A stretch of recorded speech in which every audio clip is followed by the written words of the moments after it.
Hi folks, thank you for taking the time to review the listing agreement and other paperwork with me here. This video is going to be a short video that will help you understand what's in a listing agreement, and we're going to answer some of the most common questions for you. The first set of paperwork that I'm going to talk to you about is the agency disclosure statement. The agency disclosure statement is required by law in the state of Michigan. This is how I communicate to you in writing who I'm working for. In this case, I'm a seller's agent. I'm working strictly for you and only you. My fiduciary responsibility is to the seller only. Anything I learn about a buyer or a potential buyer that can help you in the negotiation of a real estate transaction, I must disclose that to you. Cannot keep that from you. I must disclose it. As a seller's agent, you're giving me permission to advertise and list your property. I'm also engaging in finding a home buyer. 98% of the time, the home buyer is going to be using a buyer's agent, which is the exact opposite of a seller's agent. An agent cannot represent both at the same time. Seller's agent cannot find a buyer and represent that buyer. The second set of paperwork that you're going to have is a listing agreement. That's a 5-page document where the residence or the real estate or vacant land, whatever it is actually listed. This is the agreement you and I have together for a certain period of time for a agreed upon commission and price. The top half is nothing more than the legal description of the property, the address of the property, and who owns it. Box number 4 would be exceptions. Exceptions are something that a buyer would come in and look at that appeared to be fastened to the house but did not go with the house. Let's use a dining room chandelier for an example. Maybe you love this dining room chandelier. It came from a nice church or something like that, and you are not including that in the sale. So we would put that in the exception. That way we do not, as realtors, forget what's going with the property and what's staying. It's automatically presumed that if it's attached to the house, it goes with the house. So it's important to put these exceptions in there. Now, most homes don't have any exceptions at all. Number 5 is the special assessments. If your home has a special assessment on it, you would know about it, and this is where we disclose. A special assessment can be a sewer, riser, hookup, anything. You would know that you have a special assessment because it's something that you're paying for. Number 6 is the compensation. This is where you and I agree on what the amount of compensation will be for my professional services to you. That can range from 7%, 6%, depends on the level of service you're looking for, and it is negotiable. Number 7 is the cooperative compensation. If you recall, when we talked about the agency disclosure, I'm a seller's agent. I'm working strictly for you.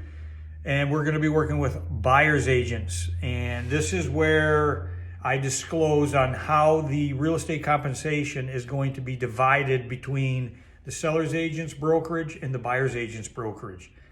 Typically, that's always 50-50, but this is where that is spelled out. Number 6, you'll see, let's just say there's a 6 is put in for 6%. And then in the next 2 lines down, you'll see where it's split 3% and 3%. All that's saying is that 6% is split in 2, and each side gets 3%. It doesn't add 6% to the 6%. At the Difference Real Estate, we do not charge any closing fees at all.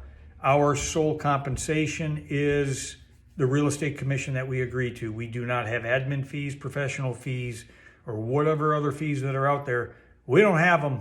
Number 9, default. This is, in a nutshell, all this says is if the seller or if the buyer is moving towards purchasing the property, gets past all the inspections, appraisals, et cetera, and does not show up at closing, any earnest money deposit that we've received, we can claim it. 13 is unplatted lands. I know we've jumped ahead here. The prior ones were self-explanatory, but number 13, unplatted lands.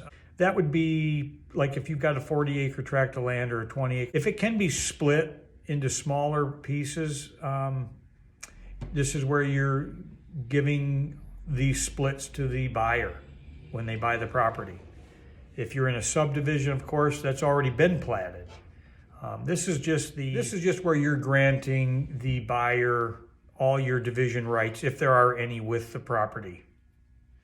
Number 16, the seller's disclosure statement. Michigan state law requires sellers to fill out the disclosure statement, and that discloses to the buyer the condition of the property as the seller knows it, as best they know it.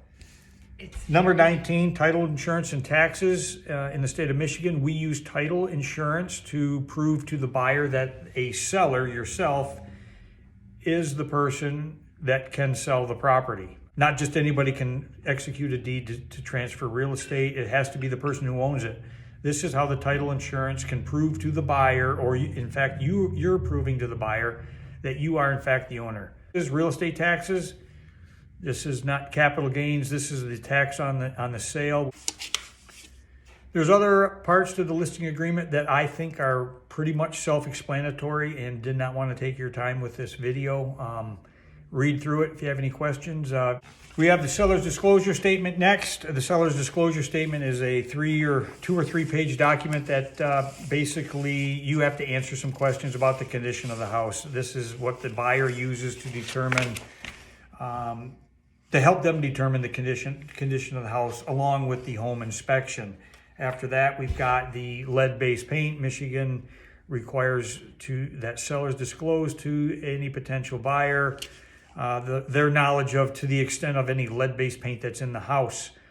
If it was built after 1978, it was illegal to use lead-based paint on a house in the state of Michigan. Prior to 78, we could use lead-based paint in Michigan, and if you know that there's lead-based paint in your house, you have to disclose that to a buyer. That's about it in a nutshell, folks. If you have any questions, you can contact me directly, or you can leave a comment below and I can answer it that way. Be sure to like this video if you like it, and thanks for your time.